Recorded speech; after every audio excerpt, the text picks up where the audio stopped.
যদি মানুষের কিবলা যদি ঠিক না থাকে তখন তো সমস্যা সৃষ্টি হয়।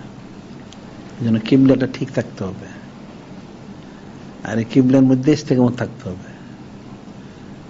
কোন কিছু দেখে যে চাকচিক্য কিছু দেখে সে যদি রুজু হয়ে যায়, তাহলে তো সে মূলের থেকে সরে গেল।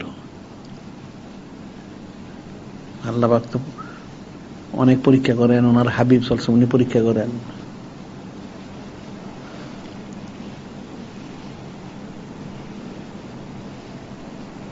কোন দিকে কে রুজু হয় সেই অনুযায়ী ফয়সালা।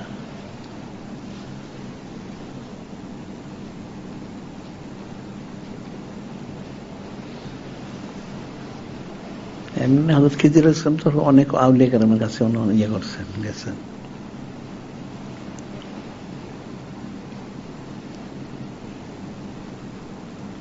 উনি রিজালুল গায়েব যারা, তার মধ্যে উনি এক হিসেবে প্রধান।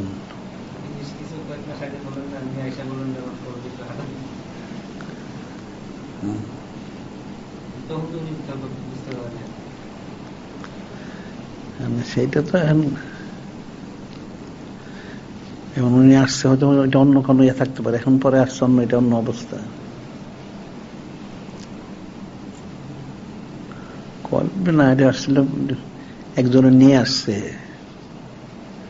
ওনাকে, যে উনি এটা আসলে দেখলাম তোমার ছোট চাচা নিয়ে আসছে সাথে করে, নিয়ে এসে আমাকে বলতেছে যে এরকম আসছেন খিজির আলাইহিস সালাম, একটু ফুদা দেন। উনি বসছে, পাখির রুমাল সব আমাদের মতোই, সবুজ পাগড়ি ছিল, স্বাভাবিক, খুব ইয়ে না, স্বাস্থ্য ভালো না। তাই সে বসছে, ঠিক আছে, তাই আমি মাথা হাতায় ফুটু দিয়ে দিলাম। ফু দিলাম, পরে আমার কলটা হাতায় দেন। ঠিক আছে, আমি পুরা ওনার সিনাটাকে পুরো হাতায় দিয়া ফু দিয়ে দিলাম। কিছুক্ষণ সবুজ দেখতে পরে নিয়ে গেছেন।